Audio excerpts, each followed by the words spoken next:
Hello. तो आज अपन gravitation देखेंगे, है ना।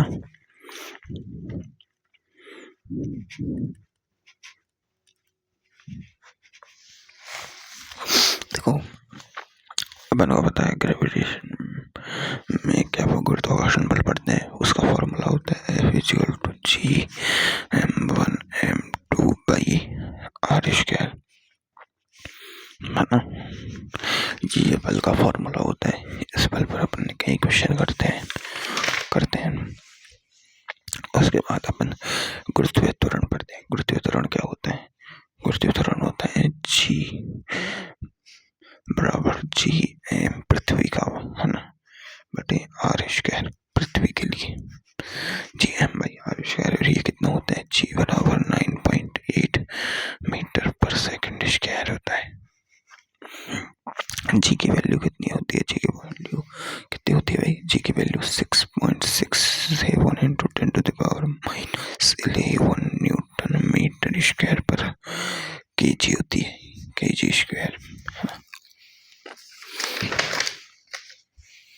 अब देखो, इसी को अगर घनत्व के रूप में लिखा जाए तो कैसे लिख सकते हैं? घनत्व क्या होता है? देखो, इसको अपने पास G= क्या है? G(m)/r²।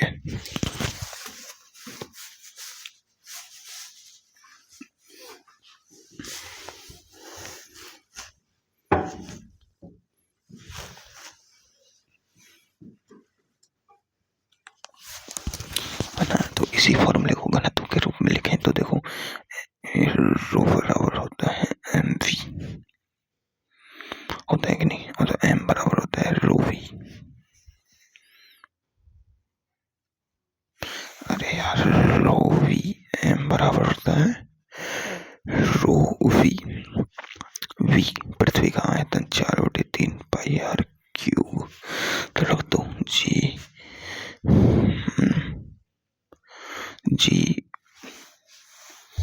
और इसको रख दो रो 4/3πr³/r²।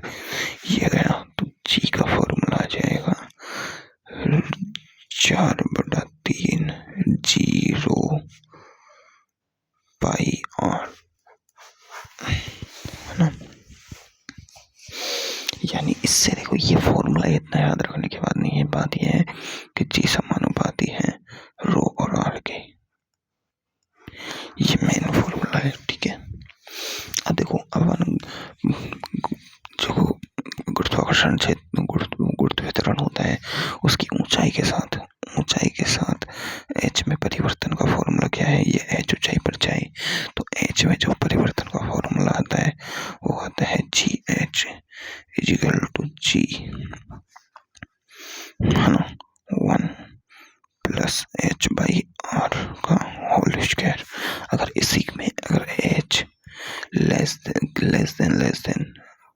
क्या हो, लेस देन r हो, तो अपन इसी फॉर्मूले को यूज लेते हैं। Gh=1-2h/r, क्या लेते हैं?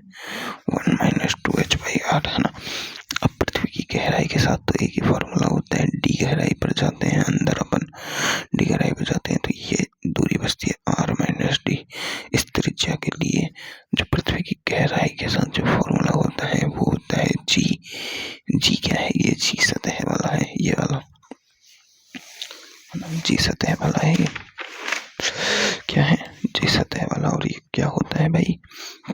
ये क्या होता है भाई? जी होता है G1-d/r। क्या होता है? G1-d/r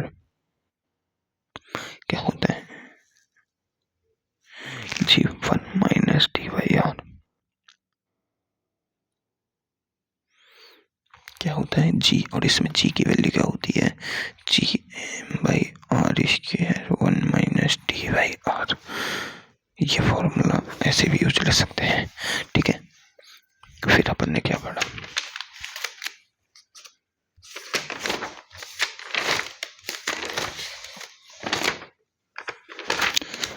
फिर मैंने बताया तुम्हें पृथ्वी में घूर्णन के कारण, जब पृथ्वी घूमती है भाई, पृथ्वी दो तरीके से घूमती है। अब अपन घूर्णन के कारण ये पॉइंट मान लो, ये पॉइंट m द्रव्यमान का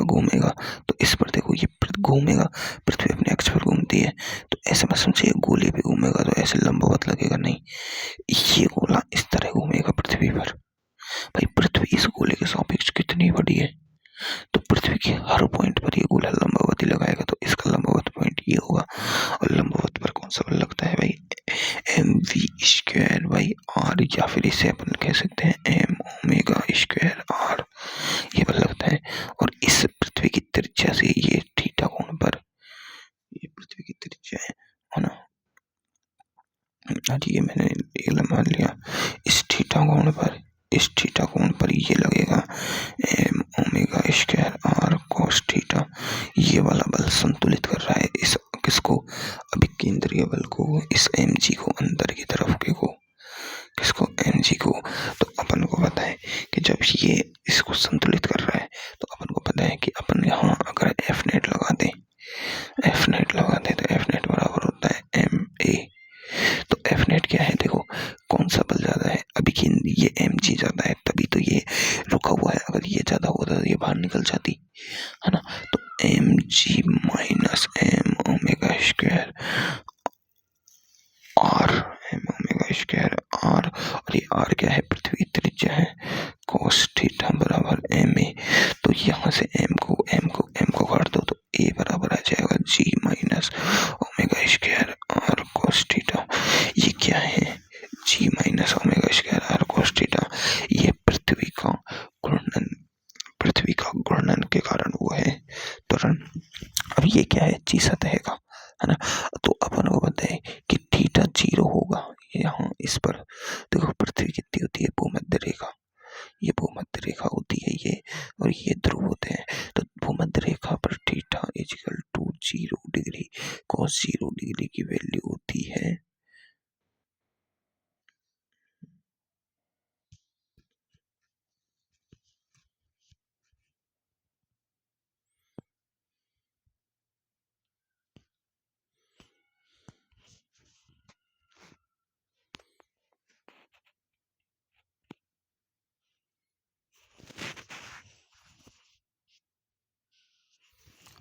अच्छा, r का मान रखते हैं, जब ये कोशिश क्या है थीटा हो जाता है, ये r बराबर r sin थीटा रखेंगे यहाँ पर, r sin थीटा या r cos थीटा जब आती है ये r² cos थीटा। तो देखो cos थीटा की वैल्यू समझो,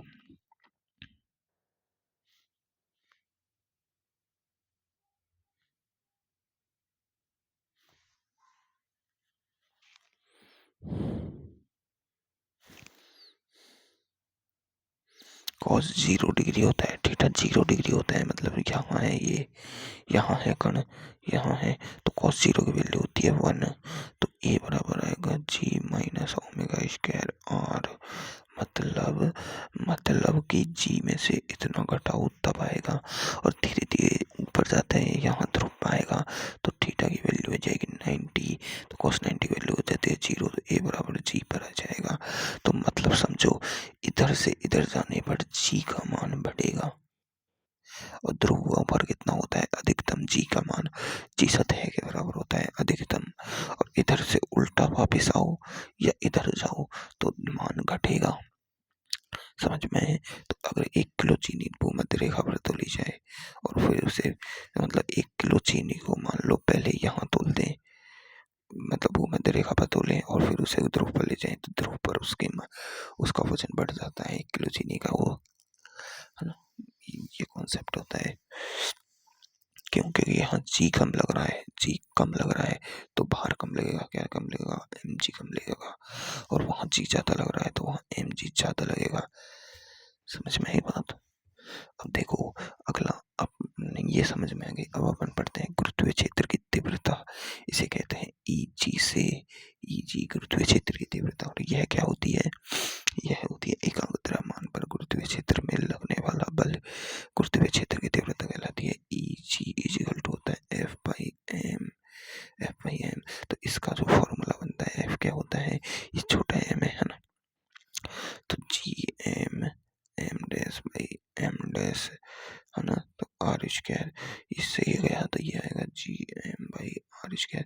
देखो इनका जो गुरुत्वीय क्षेत्र की तीव्रता होती है और गुरुत्वीय त्वरण होता है, इन दोनों का परिमाण समान होता है। क्या होता है, परिमाण समान होता है, लेकिन दिशाएं विपरीत होती है।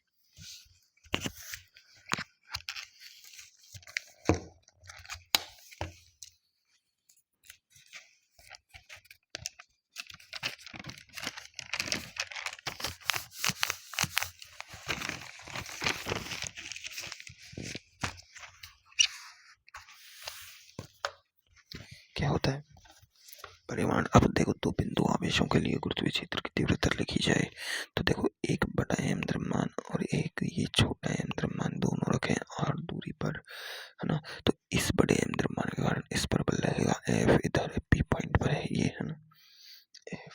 तो बल क्या हो जाएगा, F हो जाएगा G(m)/r²। और गुरुत्वीय क्षेत्र की तीव्रता Eg हो जाएगी कितनी, Eg हो जाएगी F/m। तो F/m G(m)/r² और इंटू में m, तो Eg हो जाएगी G(m)/r²। बिंदु द्रव्यमान के कारण, है ना, पृथ्वी की सतह पर गुरुत्वीय क्षेत्र की तीव्रता क्या होगी। पृथ्वी की सतह देखो ये रही, सतह के ऊपर बिंदु मान लो ये m छोटा द्रव्यमान, दूरी कितनी होगी केंद्र से, और है ना गुरुत्वाकर्षण क्षेत्र अंदर की तरफ F। तो देखो F तो हो जाएगा G(m) अर्थ का और ये छोटे द्रव्यमान का बटे R E अर्थ की स्क्वायर, और Eg हो जाएगा G(m) अर्थ बटे m बटे R E अर्थ, और किस पर लग रही है, छोटे m पर। तो यहाँ से गया तो G(m)(e/r)(e²), ये सेम टू सेम किसके बराबर आ गई भाई, सेम टू सेम गुरुत्वीय त्वरण के बराबर नहीं आ गई। अतः पृथ्वी की सतह पर गुरुत्वीय त्वरण व गुरुत्वीय क्षेत्र की तीव्रता का परिमाण समान होता है ओनली फॉर सतह पर। किस पर, सतह पर। तो देखो अगर पृथ्वी के केंद्र के अंदर से r दूरी पर गुरुत्वीय क्षेत्र की तीव्रता निकाली जाए तो क्या होगी। अगर पृथ्वी की सतह पर निकाल दी अपन ने, सतह पर तो गुरुत्वीय क्षेत्र गुरुत्वीय त्वरण के बराबर होती है। सतह के अंदर निकालते हैं, देखो सतह के अंदर निकालते हैं, देखो r दूरी पर, केंद्र से r दूरी पर, तो ये कितनी बची भाई, ये d दूरी बची, है ना, d दूरी बची, ये r दूरी होगी, r माइनस d दूरी होगी कि नहीं होगी, हो गई। और ये टोटल दूरी कितनी है, r d दूरी पर, d गहराई पर ले गए। अपन को पता है कि d गहराई पर Gd होता है G1 माइनस d/r, होता है कि नहीं होता। अपन जानते हैं कि इसका परिमाण इसके परिमाण के लगभग बराबर होता है, किसमें, परिमाण में। तो अपन कह सकते हैं En = होगा Gd के बराबर परिमाण में, है ना, किसमें, परिमाण में, दिशा में नहीं, परिमाण में। परिमाण में इसकी दिशा नेगेटिव होती है, इसकी दिशा हमेशा पॉजिटिव होती है, ये बात याद रखना है। गुरुत्वीय त्वरण पॉजिटिव हो, देखो त्वरण हमेशा पॉजिटिव होता है, जो नेगेटिव होता है उसे मंदन कह देते हैं अपन, क्या कहते थे, मंदन, है ना। तो अब देखो Gd यानी En = Gd = G1 minus d/r हो जाएगा। तो En का फॉर्मूला G की जगह पर रख सकते हैं Gm अर्थ भाई r² अर्थ 1 माइनस d/r अर्थ हो जाएगा। अब देखो इसमें से इसको कॉमन ले लो r अर्थ को, तो अपने पास En आ जाएगा Gma/r² बटे re माइनस d, ये हो जाएगा। तो ये आ जाएगा En = Gm अर्थ re माइनस d, है ना, ये क्या हो जाएगा, re⁻³ अब देखो r बराबर ही तो r माइनस d था, तो यहाँ रख सकते हैं En = Gme r/r⁻³ ये गुरुत्वीय क्षेत्र की तीव्रता है ना। ऐसे ही विद्युत क्षेत्र, ऐसे ही इलेक्ट्रोस्टैटिक्स में विद्युत क्षेत्र गोले के अंदर एक ठोस गोला जिसके अंदर आवेश भरा हो, चालक गोला, उसके अंदर विद्युत क्षेत्र d गहराई पर इस r दूरी पर एक ठोस गोले के कारण r गहराई पर ई इन अंदर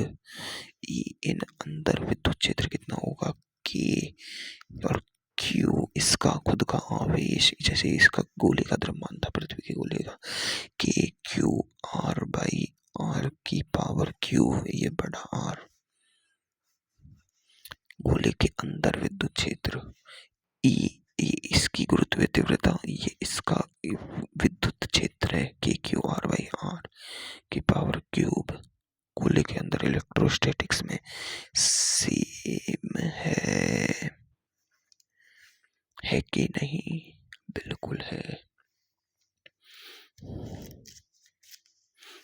और गोले की सतह पर इसके समान के क्यू बाई आर स्क्वायर। बिंदु आवेश के कारण विद्युत क्षेत्र के क्यू बाई आर स्क्वायर।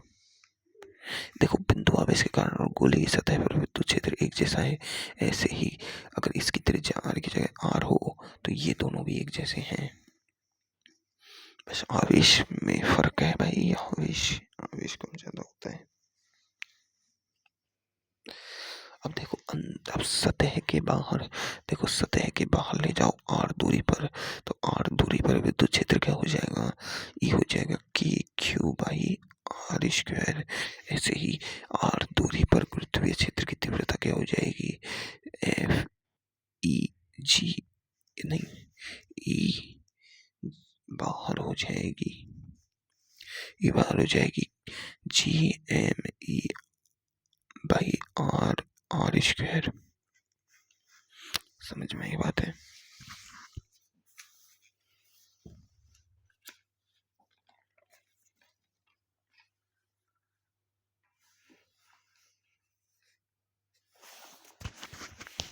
अब देखो गुरुत्वीय क्षेत्र की तीव्रता और गुरुत्वीय त्वरण। देखो, गुरुत्वीय त्वरण देखो, जी इन कितना होता है, जी इन होता है G M by R square, और आर ये होता है, अब इसको एक और अपन तो नॉर्मली लिखते हैं G one minus D by R. तो ये इसको अगर इसको सॉल्व करते हैं ना तो यही आता है आर की पावर क्यूब। वहां देखो मैंने आर की पावर स्क्वायर में लिख रखा है, ये गलत है भाई।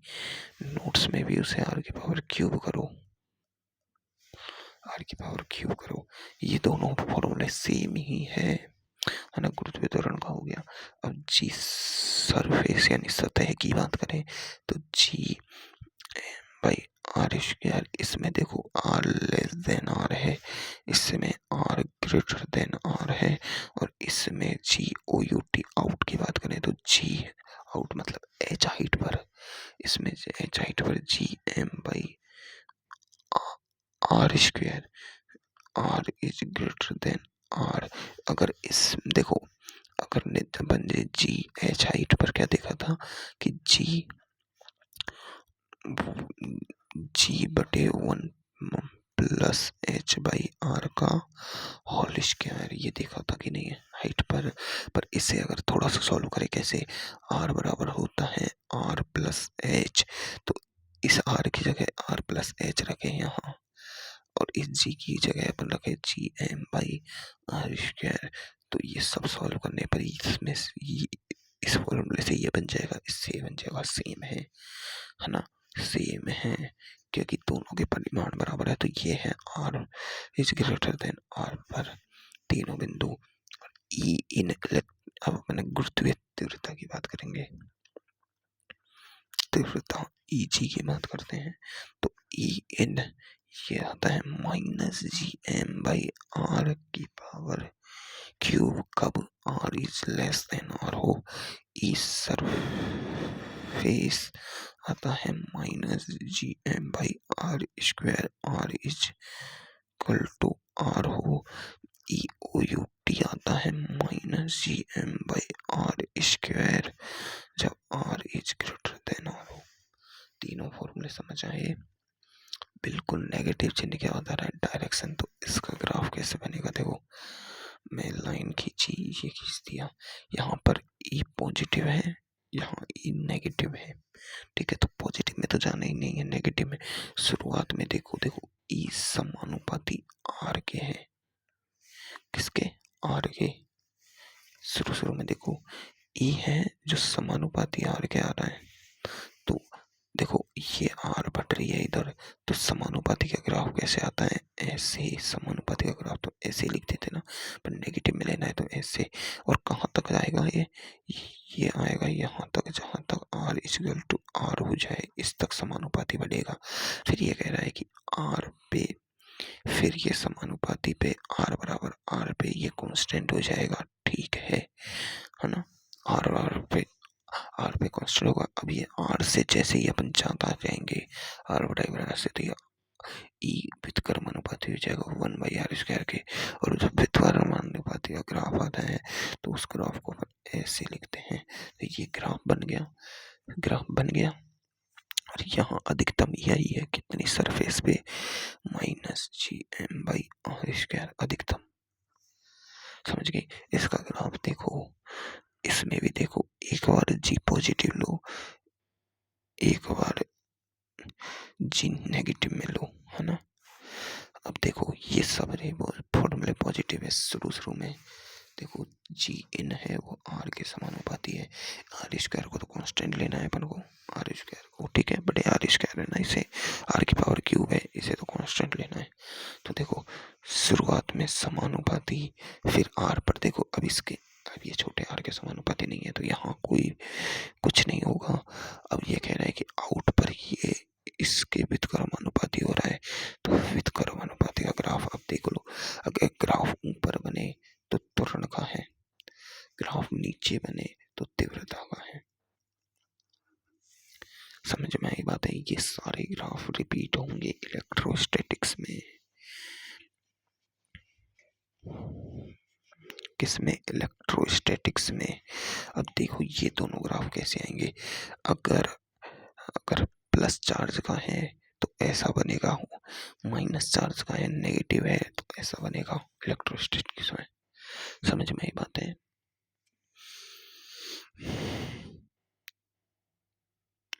अगर देखो खोखला गोला हो तो देखो खोखला गोला होता है, खोखला गोले के लिए उसका संपूर्ण द्रव्यमान उसकी सतह में ही होगा, क्योंकि अंदर से तो खोखला है।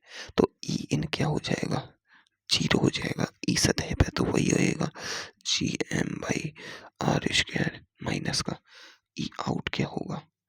ई आउट आर दूरी पर भी वही रहेगा, gm/r²। पर ई इन 0 हो जाएगा, क्यों? अंदर तो कुछ है ही नहीं, लाने में किया गया कार्य बस सतह के बाहर तक होगा। कहाँ तक? बाहर तक। तो इसका ग्राफ कैसे बनेगा? ऐसे देखो, ई इन तो 0 है, आर बराबर आर तक तो, है ना। फिर आर बराबर आर पर अधिकतम, फिर घट जाएगा व्युत्क्रमानुपाती का, ऐसे ग्राफ बनेगा, है ना। और नेगेटिव क्या बनेगा? क्योंकि गुरुत्वीय तीव्रता का ग्राफ नेगेटिव ही बनता है। अब समझो, अब क्या समझने की बात है? अब मेन समझने की बात है गुरुत्वीय स्थितिज ऊर्जा।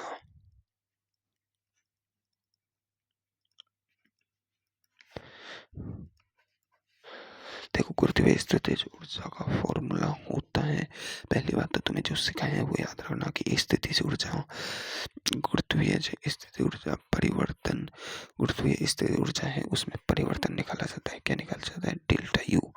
यू नहीं निकाला जाता, डेल्टा यू निकाला जाता है।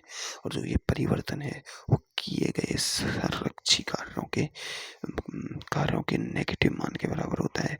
और अपन को पता है कि नेगेटिव मान के बराबर होता है, लेकिन यह जो स्थितिज ऊर्जा है ये बाह्य बल का कार्य होता है। होता किसका है? बाह्य बल का। जब इसे निकालते हैं, तोड़ते हैं, मरोड़ते हैं, तो अपन के पास फॉर्मूला आता है U final minus U initial equal to gm1m2/r1 minus gm1m2/r2। ये दो फॉर्मूले आते हैं। r1 प्रारंभिक दूरी है, r2 अंतिम दूरी होती है, ठीक है। यानी मैं ये m1 है ना, इस m1 से r1 दूरी पर रखा हुआ कण है m2।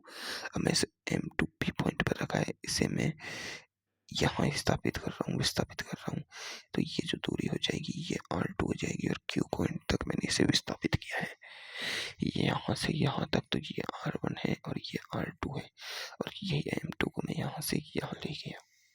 ठीक है, तो ये प्रारंभिक स्थिति ऊर्जा है, यहाँ लेने के बाद ये अंतिम स्थिति ऊर्जा है।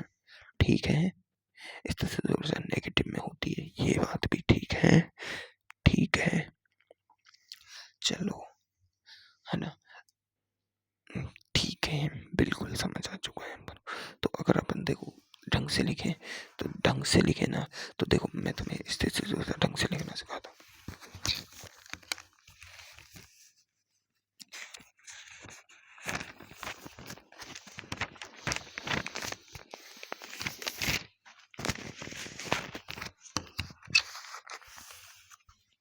देखो स्थिति ऊर्जा मैं क्या कर रहा हूँ कि ये M1 कण है, इस M1 कण से R1 दूरी पर एक M2 कण को रखता हूँ। अब मैं इस M2 कण को इस P बिंदु से थोड़ा सा विस्थापित कर रहा हूँ। इस M2 कण को मैं इस धर से उठा के इधर ले आया है Q बिंदु तक। ये R1 दूरी थी, ये मैं ले गया इसे R2 दूरी पर। अब मैं देखो पहले इसकी स्थिति ऊर्जा यहाँ से यहाँ तक की दूरी के लिए थी, अब इसकी स्थिति ऊर्जा यहाँ से यहाँ तक के लिए दूरी थी। तो स्थिति ऊर्जा में परिवर्तन लिखेंगे, क्या लिखेंगे अपन, डेल्टा U बराबर U final minus U initial. मान लो कहाँ रख रहा हूँ मैं कि U final minus U initial. तो देखो स्थिति ऊर्जा होती है नेगेटिव, कारण स्थिति ऊर्जा नेगेटिव होने का कारण, स्थिति ऊर्जा नेगेटिव होने का कारण क्योंकि यह किए गए संरक्षी बलों के कार्य के नेगेटिव मान के बराबर होती है, इसलिए नेगेटिव होती है ना। समझो, तो स्थिति ऊर्जा आती क्या है, नेगेटिव। क्या है कि नेगेटिव, तो देखो लिख देते हैं U फाइनल, तो ये आती है नेगेटिव, नेगेटिव होगी। अब किसकी लिखेंगे अपन, सबसे पहले इसकी, किसकी लिखेंगे, अंतिम स्थिति ऊर्जा, अंतिम इन दोनों के बीच की थी ये वाली R2 दूरी वाली, तो अंतिम लिख दो GM1 M2 बाई R2 स्थिति ऊर्जा लिख दी। अब देखो फिर से नेगेटिव, क्योंकि अंतिम में से घटा रहे हैं अपन वो प्रारंभिक को, तो प्रारंभिक लिख दो GM1 M2 बाई R1, ये अंतिम में से प्रारंभिक घटाती है और होती नेगेटिव मान के बराबर है। ठीक है, अब ये डेल्टा U बराबर U final minus U initial, ये हो जाएगी minus GM1 M2 by R2 plus GM1 M2 by R1। अब यहाँ लिख सकते हैं U final minus U initial equal to GM1 M2 by R1 minus GM1 M2 by R2। अगर मैं कहूँ कि मैं P बिंदु से इस Q बिंदु की जगह में ले जा रहा हूँ इन्फिनाइट पर, तो R2 कितनी हो जाएगी, इन्फिनाइट। अब इन्फिनाइट R2 अनंत हो गई, अनंत का किसी में भाग देते हैं तो 0 आती है वैल्यू, क्या आती है, 0। तो मतलब U फाइनल क्या हो जाएगी, U फाइनल 0 हो जाएगी, अनंत पर स्थिति ऊर्जा 0 होती है ना, तो U फाइनल क्या हो जाएगी, 0।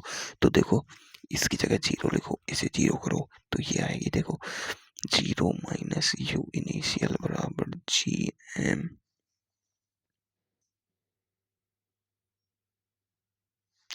GM1 M2 बाई R1, और ये तो माइनस का पूरा 0 हो गया, खत्म। अब देखो ये माइनस है, तो माइनस इधर स्थानांतरित कर दो, तो U इनिशियल आ जाएगी minus GM1 M2 by R1, ये है स्थिति ऊर्जा। इसे अपन लिख सकते हैं PE इक्वल टू होती है GM1 M2 बाई R1। ये है यहाँ की स्थिति ऊर्जा, क्या है, स्थिति ऊर्जा। पर याद कब रखनी है, ये PE तब है जब U एट इन्फिनाइट क्या है, 0, यानी R2 अनंत है, अनंत दूरी पर ले गए जब उनमें पल ही ना बचे, ऐसे दूरी पर ले गए। ठीक है, दो बिंदु द्रव्यमानों के बीच की लिखी है अपन ने ये, यानी M1 और M2 के बीच की वो लिखी है ये स्थिति ऊर्जा R दूरी पर। अब ये R1 है तो इसे R दूरी कर दो एक पॉइंट के लिए। ठीक है, अब इसी से गुरुत्वीय स्थिति ऊर्जा से ही गुरुत्वीय विभव आता है, क्या आता है, ये गुरुत्वीय स्थिति ऊर्जा हो गई। अब विभव आता है। विभव क्या होता है, एकांक द्रव्यमान को गुरुत्वीय क्षेत्र में लाने में किया गया। ये तो गुरुत्वीय स्थिति ऊर्जा, एक बिंदु को इधर से इधर खिसकाने में किया गया कार्य है। अगर गुरुत्वीय क्षेत्र को, एकांक द्रव्यमान को एक गुरुत्वीय क्षेत्र में लाऊं मैं, बाहर से लाता हूं, तो उसमें किया गया कार्य क्या होगा, गुरुत्वीय क्षेत्र होगा गुरुत्वीय विभव। देखो v बराबर विभव क्या होगा, v बी जी का लगा दिया, ग्रेविटेशनल विभव है, गुरुत्वीय विभव है। गुरुत्वीय विभव होगा W कार्य बटा एकांक द्रव्यमान का m। तो यूनिट क्या हो जाएगी, जूल पर केजी, है ना। अब देखो कार्य, अब अपन को पता है कि एक एक कार्य होगा, यह बाह्य बल के बराबर होगा, और बाह्य बल का कार्य ही तो स्थिति ऊर्जा में परिवर्तन होता है। और अपन इसको ला कहाँ से रहे, अनंत से, तो अनंत से लाने में किया गया कार्य W कितना हुआ, वो स्थिति ऊर्जा में परिवर्तन के थे। देखो अगर अपन एक कण को, अभी अपन ने क्या किया, अभी अपन ने यहाँ से P बिंदु से एक हम m2 द्रव्यमान को ले गए अनंत पर, तो उसकी जो स्थिति ऊर्जा थी वो नेगेटिव कार्य के बराबर आई थी। तो अगर मान लो मैं इसे अनंत से एक m2 द्रव्यमान को इसके नजीक लेके आऊं, समझो एक m2 द्रव्यमान को उल्टा करके लेके आऊं, तो जो कार्य होगा वो स्थिति ऊर्जा के नेगेटिव मान के बराबर होगा कि नहीं होगा, बिल्कुल होगा। ये दोनों एक दूसरे के विपरीत ही तो हैं, तो बिल्कुल होगा। तो जब मैं अनंत से एक द्रव्यमान को इसके इलेक्ट्रिक फील्ड के अंदर लेके आ रहा हूँ, एम द्रव्यमान के अंदर ये छोटे एम को लेके आ रहा हूँ, तो इसमें जो किया गया कार्य होगा माइनस यू के बराबर होगा। जब किया गया कार्य किसके बराबर होता है, माइनस यू के बराबर होता है।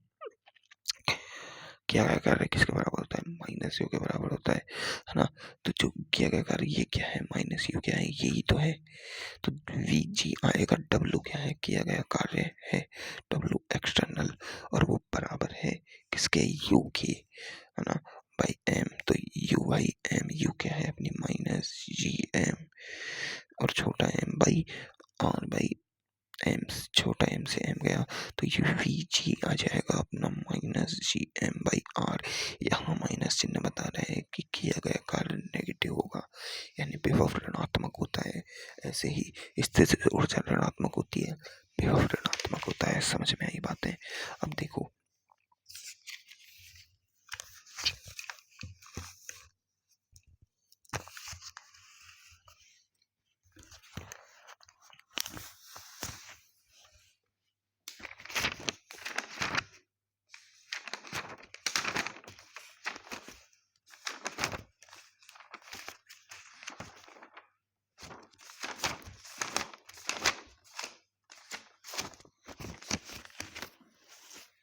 अब समझो, मान लो, अब देखो अपने पास u आ गई थी, u थी minus G M two by R one, और v आया है minus G M by are.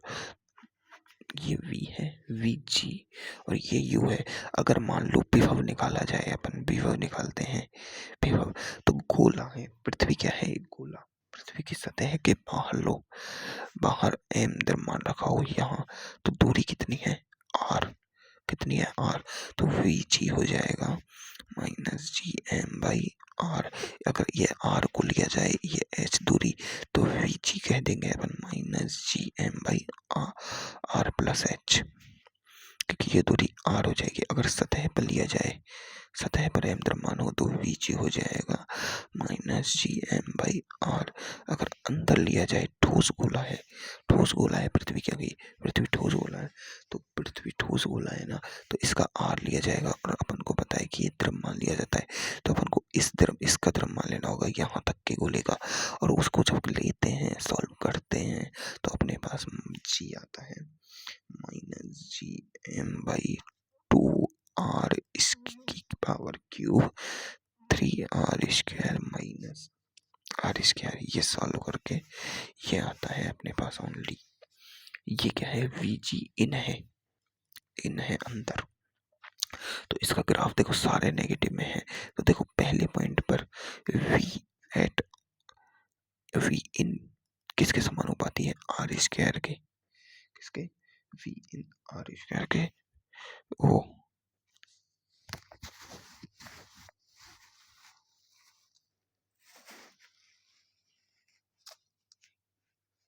चिंकूजिया टिंकूजिया।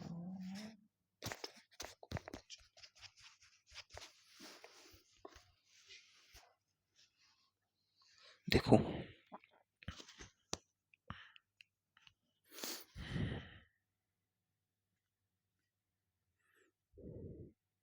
ये वी इन घट रहा है जितनी आर बढ़ेगी।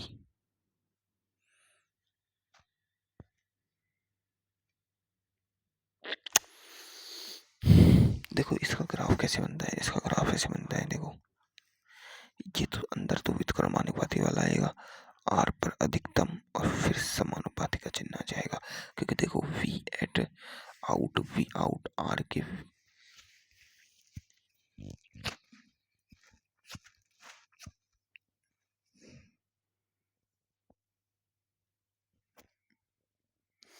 अरे अरे मैंने ग्राफ गलत बना दिया, क्या चक्कर है।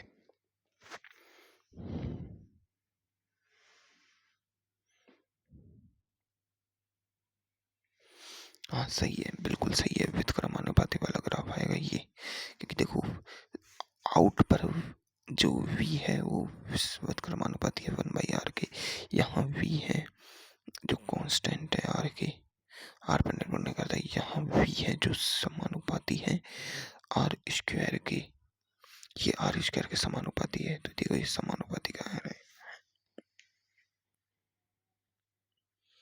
ये याद कर लेना भाई, मेरे को खुद को समझ नहीं आ रहा।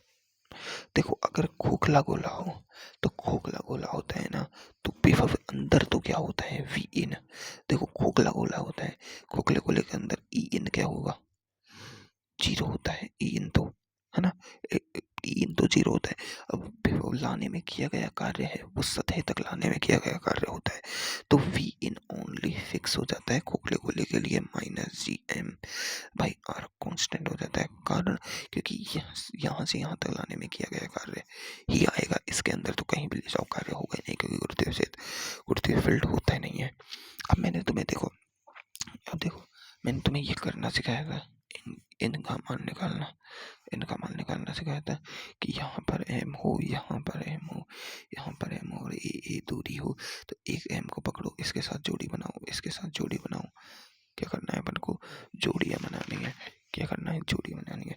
तो देखो विभव की पहली इसके साथ जोड़ी बनाई अपन ने यू की, तो पहली जोड़ी हुई u1 बराबर G M square by A, दूसरी हो जाएगी u2 G M square by A, और होती क्या है नेगेटिव सदैव, क्या होती है भाई नेगेटिव। तो फॉर्मूला लगाओ, फॉर्मूला क्या था अपना भाई, फॉर्मूला क्या था, फॉर्मूला कहता है एक को पकड़ कर जोड़ियां बनाओ, और यू टोटल का जो फॉर्मूला था अपना, यू टोटल का जो फॉर्मूला था वो क्या था n/2, और पकड़ी गई जोड़ियां, एक को पकड़ कर कितनी जोड़ियां बना दी अपन ने, 2 जोड़ियां, तो कितनी बना दी, 2, तो 2 जोड़ियां, कितनी जोड़ियां, 2, कितनी माइनस वो जी एम स्क्वायर बाई ए, कितनी जोड़ियां, 2, तो ये आ गया, और एन कितना है 1 2 3, एन कितने हैं भाई 3 द्रव्यमानों की संख्या, तो यू टी आ गई अपनी 3 माइनस का जी एम स्क्वायर बाई ए। ऐसे ही देखो वर्ग पर देख लो, वर्ग पे भी देख सकते हैं अपन, वर्ग पर तुम्हें करना है, देखो एक एम एक एम एक एम एक एम, तो देखो इस एम को पकड़ के मैं जोड़ियां बनाता हूँ, एक जोड़ी, 2 जोड़ी, 3 जोड़ियां बनेंगी, और u टोटल लिखोगे तुम, तो देखो n की वैल्यू तो n/2 इंटू बनाई गई जोड़ियां, है ना, तो ut इंटू n की वैल्यू तो 4 आएगी, 4/2, और जोड़ियां बनेंगी माइनस में 3 पर इसकी दूरी √2a होगी, तो माइनस में 2 G M square by A, है ना, plus G M square by √2a, minus का ही आएगा ये भी, है ना। तो ऐसे तुम्हें सॉल्व करना है, ठीक है, सॉल्व करोगे समझोगे तो आ जाएगा आंसर।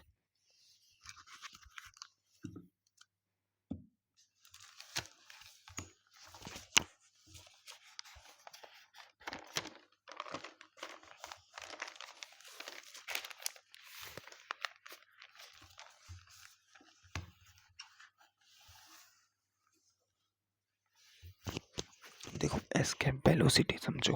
क्या समझो? एस्केप वेलोसिटी यानी पलायन वेग। पलायन वेग वह वेग होता है कि उस अगर किसी वस्तु को इस वेग से फेंका जाए तो वो पृथ्वी की सतह से बाहर चल जाए तो अपन ऊर्जा संरक्षण लगाएंगे। ऊर्जा संरक्षण लगाएंगे, यहाँ पर mgh क्यों नहीं लगेगा? क्योंकि दूरी बहुत ज़्यादा है, हाइट बहुत ज़्यादा है। तो जो पलायन वेग का मान आएगा, वो पलायन वेग का मान आता है √2gm/r। क्या आता है? 2gm/। अब इस पलायन वेग को अपन कई तरीके से लिख सकते हैं। ये पलायन वेग है। क्या है अपना? पलायन वेग। इसकी वैल्यू कितनी होती है? इसकी वैल्यू जो भी होती है वो तुम देख लेना भाई, कैलकुलेट करके। अब देखो, m की जगह ये पृथ्वी का द्रव्यमान है और ये इसका है। अर्थ के लिए बात कर रहे हैं अपन, है ना? अर्थ के लिए बात कर रहे हैं, तो ये पृथ्वी के लिए है। तो अब देखो, अपन m बराबर कर सकते हैं v लगा दो 4/3 πr³। तो अपन v की जगह यहाँ लिख सकते हैं √2g रो 4/3 πr³/re।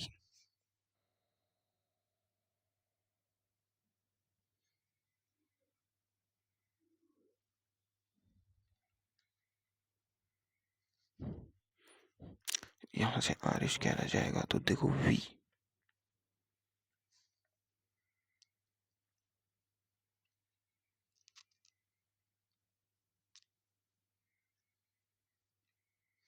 अरे इतना क्यों करना यार अपन को? इतना क्यों करना भाई?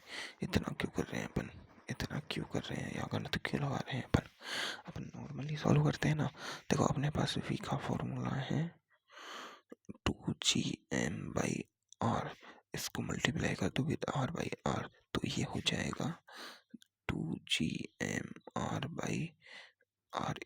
तो देखो, gm/r², तो g होता है अपना, तो ये हो जाएगा √2gr। अपन जानते हैं कि g बराबर क्या होता है? gm/r²। अपन जानते हैं कि g समानुपाती होता है किसके? जी समानुपाती किसके होता है भाई? जी समानुपाती रो आर के होता है। रो और आर के, रो आर के, रो आर के। जी समानुपाती किसके होता है? रो आर के। और वी समानुपाती किसके है? जी के। तो समानुपाती किसके हो जाएगा? रो आर के। रो के किसके? √g के। अरे यार समझो, समझो, समझो। ये फॉर्मूला अपन ने निकाल लिया। अब समझो कि अपन ने v बराबर निकाल लिया √2gr। ये फॉर्मूला निकाल लिया। अपन को पता है कि g अपन को समानुपाती आया था वहां से रो और आर के। आया था कि नहीं आया था? बिल्कुल आया था। हम जानते हैं कि v समानुपाती यहाँ से √g के है, तो v समानुपाती √g है, तो समानुपाती अंडर रूट रो नहीं हो जाएगा, r से तो r कट जाएगा।